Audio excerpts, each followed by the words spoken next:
কুল্লামা রুজিকু মিনহা মিন সামারাতির রিজকা ক্বালু হাযা আল্লাযী রুজিকনা মিন ক্বাবলু ওয়া উতু বিহি মুতাশাবিহা।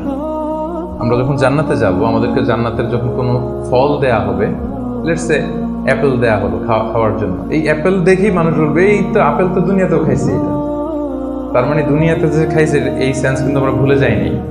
অনেকে জিজ্ঞেস করে যে আখিরাতের এই সেন্সেশনটা কেমন হবে, আখিরাতে কি দুনিয়ার সবকিছু আমার মনে থাকবে, দুনিয়ার যা যা ঘটছে সবই কি আমার সেন্সে থাকবে, ব্রেনে থাকবে, নাকি অন্যরকম জগৎ? এই আয়াত প্রমাণ করে দুনিয়াতে আপনি কি করেছেন সবকিছু আপনার মনে থাকবে।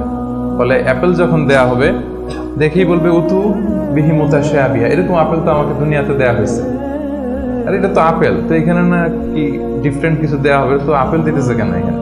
আপেল অনেকে আপেল লাইকও করে না দুনিয়াতেই, সেইখানে যদি আপেল দিয়ে আপেল দেয় বা কমলা দেয় হয়তো মানুষ এরকম প্রশ্ন করবে, এবং কোরআন তো সেটা টেস্টিফাই করছে যে হ্যাঁ, মানুষ বলবে যে এটা তো আমরা দুনিয়াতেই খাইছি। তখন আল্লাহ বলবে যে না, এটা অ্যাপেল, বাট দুনিয়ার অ্যাপেলের মতন। দুনিয়ার আপেলে একটা স্বাদ পাওয়া যায়, এই আপেলে হাজার স্বাদ পাওয়া যায়, মানে এটার ফিচারটাই আলাদা। এটা খেয়ে দেখো না, টেস্টি করো নাই, একটা বাইট দিয়ে দেখো যে কিরকম।